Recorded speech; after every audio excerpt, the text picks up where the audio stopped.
ఏదైతే పేద ప్రజల సంక్షేమం కోసం అన్న తారక రామారావు గారు ప్రారంభించిన ₹2 కేజీ పథకాన్ని ఇవాళ నిర్వీర్యం చేస్తూ కొంతమంది దుర్మార్గులు దీన్ని పక్కదారి పట్టిస్తూ ఉన్నారు. ఈ మధ్య చూసాం మనం కాకినాడ కేంద్రంగా ఏ విధంగా వ్యవహారాలు నడిచినాయో. డిప్యూటీ ముఖ్యమంత్రి గారు పవన్ కళ్యాణ్ గారు కూడా వెళ్ళి అక్కడ తనిఖీ చేసిన సందర్భం చూసాం. ఒక అడ్డాగా కాకినాడ పోర్టును అడ్డాగా ఇతర రాష్ట్రాల నుంచి ఇతర జిల్లాల నుంచి కూడా అక్కడ తరలించి ఏ విధంగా బయటకు వెళ్ళిందో. ఇవాళ ఏదైతే పేద వర్గాల సంక్షేమం కోసం ఇచ్చిన బియ్యం మరలా రీసైక్లింగ్కి వెళ్ళిపోతుంది. కొంతమంది మిల్లు యజమానులు ఆనాటి ప్రభుత్వ పెద్దల యొక్క సహకారంతో ఆనాటి సివిల్ కార్పొరేషన్ చైర్మన్ ఎమ్మెల్యే ఒక ఎత్తు అయితే ఎమ్మెల్యే తండ్రి ఒక ఎత్తు, ఇద్దరూ కలిసిన సారథ్యంలో ఏ విధంగా దోపిడీ జరిగిందో మనం చూసాం. ఇవాళ 6A కేసులు పెడతా ఉన్నారు సార్, నామినల్ కేసులాగా అయిపోతుంది.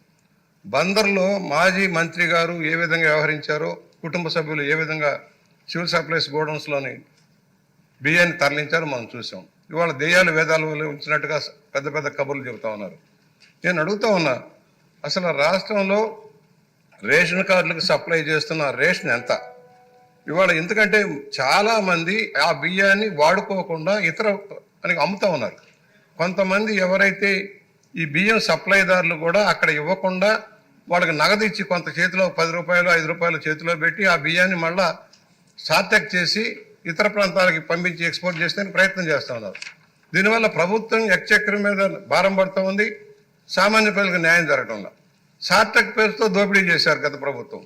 ఇవాళ ఇంటింటికి బియ్యం సప్లై చేస్తా ఉన్నారు అధ్యక్ష. ఇంటింటికి సప్లై చేస్తామని ₹1600 కోట్ల ఖర్చు పెట్టి అయ్యగారి సుందర ముఖార విందం బొమ్మలు వేశారు. అది దగ్గర పిచ్చి పరాకాష్ఠ చేరిన గత ముఖ్యమంత్రి గారు చేసిన నిర్వాహకం ఏంటంటే పిల్లలు ఆడుకునే క్రికెట్ కిట్లు వేసుకున్న గార్డులు కింద గార్డు మీద కూడా ఆయన బొమ్మ వేసుకున్నాడు అధ్యక్ష. చిన్నపిల్లలు వేసుకున్న గార్డు మీద కూడా ఆయన బొమ్మ వేసుకున్నాడు. అంత పిచ్చి పరాకాష్ఠకి కేవలం ఆయన ప్రచార ఆర్భాటం కోసం ఇంటింటికి అన్నారు. ఇంటింటికి ఇచ్చారా? గతంలో ఏ రోజునైనా వెళ్ళి తెచ్చుకునేవాళ్ళు, పొలం పనులకు వెళ్ళేవాళ్ళు, ఇతర వృత్తుల మీద వెళ్ళేవాళ్ళు వచ్చి వారికి అనుకూలం సమయంలో బియ్యం తెచ్చుకునేవాళ్ళు. ఇవాళ వాహనాలు అన్నారు, ఆ వాహనాలు నడవట్లా, ఇంటింటికి ఇవ్వటంలా, కేవలం ఒక సెంటర్లో పెడుతున్నారు. పర్యవసానం ఏమవుతుంది? ఈ బియ్యం అంతా కేంద్రీకృతమైన వ్యవస్థను ఏర్పాటు చేశారు దోపిడీకి. అదొక గత ముఖ్యమంత్రి యొక్క సారథ్యంలో నడిచిన అవినీతి చరిత్ర ఇది. దీని మీద ఎందుకంటే అధికారుల పాత్ర ఉంది దీంట్లో. ఎవరైతే సివిల్ సప్లైస్ని నిర్వర్తిస్తున్నారో రెవెన్యూ అధికారుల పాత్ర కూడా లేకుండా ఈ కేసులు నడవద్దు సార్. పోర్టుల దగ్గర కూడా సరైన చెక్కింగ్ లేకపోవడం దుర్మార్గం. ఏ బియ్యం వెళ్తుంది, ఎక్కడి నుంచి వెళ్తుంది అనేది. ఇవాళ సార్టెక్ పేరుతో దగా చేశారు సార్. ఈ బియ్యం ఎక్స్పోర్ట్కి ఒక సార్టెక్ను ఒక నెపంగా వాడుకున్నారు. ఫోర్టిఫైడ్ బియ్యంలో కూడా దగా సార్. ఈ రాష్ట్రంలో ఫోర్టిఫైడ్ బియ్యం తయారు చేసే సంస్థలు ఉన్నాయి, ఇక్కడ కాదట.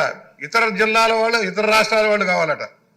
ఇక్కడ స్మాల్ మీడియం ఇండస్ట్రీ వాళ్ళు బతకాలా అక్కర్లేదా? దానివల్ల స్థానికంగా పనులు అవుతాయి. ఈ సందర్భంగా తమ ద్వారా ఒక విజ్ఞప్తి కూడా చేస్తున్నారు అధ్యక్ష. రాష్ట్రంలోని ఏ కొనుగోళ్ళైనా ఈ రాష్ట్రంలో తయారైన ఉత్పత్తులు కొనాల్సిన అవసరం ఉంది, సివిల్ సప్లైస్ కానీ ఏ శాఖ అయినా.